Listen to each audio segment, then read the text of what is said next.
कफन का टुकड़ा तेरा निवास होगा। मिट्टी में मिले मिट्टी बाकी ये खाक होगी, सोने से तेरी काया जल करके राख होगी, सोने से तेरी काया जल करके राख होगी।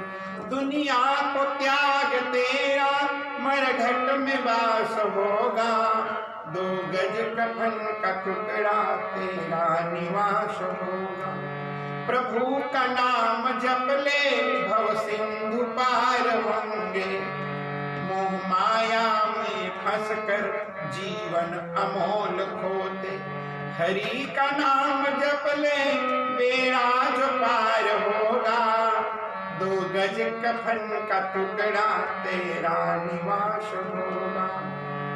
जाएगा जब यहाँ से कुछ भी न पास होगा, 2 गज कफन का टुकड़ा तेरा निवास होगा, 2 गज कफन का टुकड़ा तेरा निवास होगा।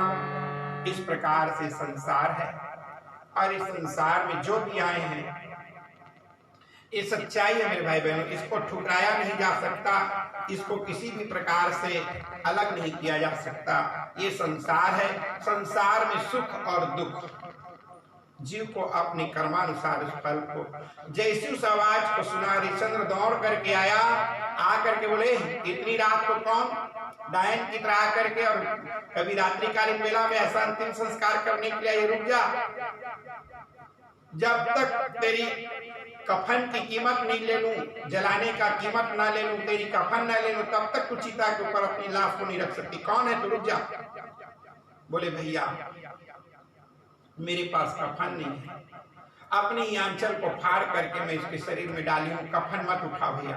कफन भी लूंगा और जलाने का कीमत भी लूंगा, क्योंकि मेरे मालिक का आदेश है। अगर वह कफन नहीं देता और कीमत नहीं देता तो उसको मृत्यु दंड दे देना, उसको मार देना। ओहो धन्य है, मैं चाह रही हूँ मुझे भी मार दो, मैं अपने बेटे के साथ मेरे को भी चिता में डाल देना, अच्छा होगा। ठीक बोल रहे, आपका मालिक को बहुत बहुत धन्यवाद है। एक बार मुझे अपने कलेजे के टुकड़े को एक बार सीने से लगा लेने। माँ जब अपने बेटे को अपने सीने से लगाई, बेटा रोहित, तो जो राजा मारने के लिए उठाया था वो तलवार नीचे गिर पड़ा। कौन? बोले मत पूछो भैया, एक जमाना में मैं राजरानी थी और आज दासी बन गई। कौन? तारामती।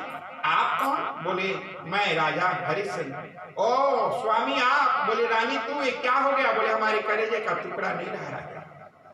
राजा के हाथ से तलवार गिर पड़ा। बोले बच्चे को अपने कलेजे के टुकड़े को अपने सीने पर लगा करके फफक करके राजा और रानी दोनों के दोनों रोने लगे। रात्रिकालीन 12 बजे रात को राजा और रानी तड़प तड़प करके रोने लगा।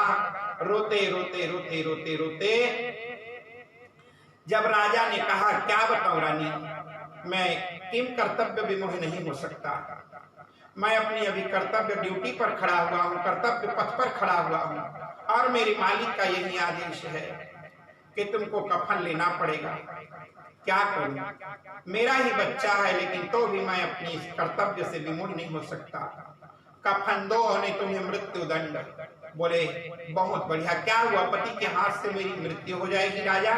राजा मन में विचार करने लगा, क्या करूं, कैसी परिस्थिति आ गई है, अपने ही पत्नी अपने बच्चे के मरे हुए बच्चे के सामने मैं कैसे अपनी पत्नी को मारूं? आज राजा के ऊपर धर्म संकट था। राजा अपने हाथ आंख में कपड़े को बांधकर तलवार को उठाया और रानी के गर्दन में जैसी तलवार गिराने के लिए नीचे को तलवार को किया, राय से धर्मराज प्रकट हो गया।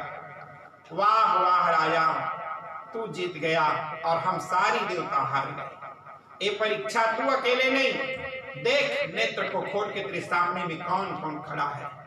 राजा ने जब अपने आंख को खोल करके देखा, पट्टी को खोल के देखा, तो सामने में साक्षात भगवती जगदम्बा दिव्यमान सिंहासन पर विराजमान थी। देवराज इंद्र, धर्मराज वहां पर खड़े हुए थे और सब एक से बढ़कर के एक देवता।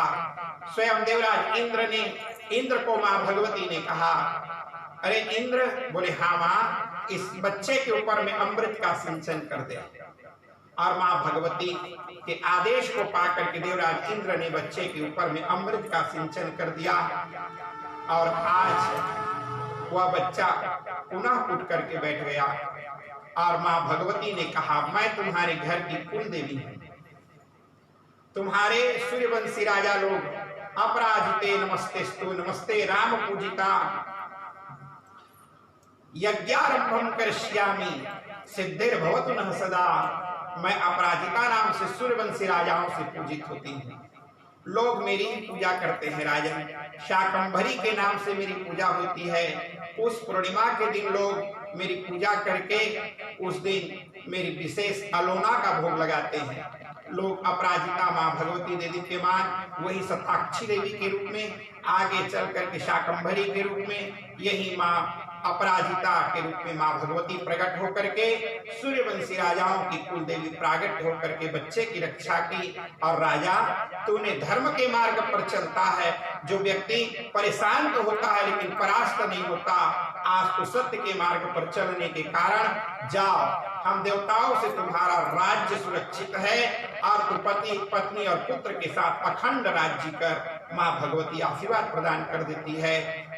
उसी समय महाराज हरिश्चंद्र को अयोध्या का राजगद्दी मिला। महाराज रोहिताश्व को युवराज का पद, महारानी को महारानी पट्टा महिषी के रूप में उनको अभिषिक्त कर दिया गया। और महाराज विश्वामित्र धर्मराज के आश्रय लेकर के उनको संपूर्ण राजपाट शासन उनको सौंप दिया। धर्म पर चलने वाले व्यक्ति को चाहे कोई भी कभी भी हो, उनका एक न एक दिन जीत होता है।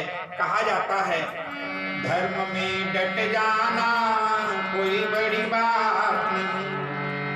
धर्म में डटे मुरब्बज राजा चलाए, पुत्र के सिर पर यारा कटे तो कट जाना कोई बड़ी बात नहीं।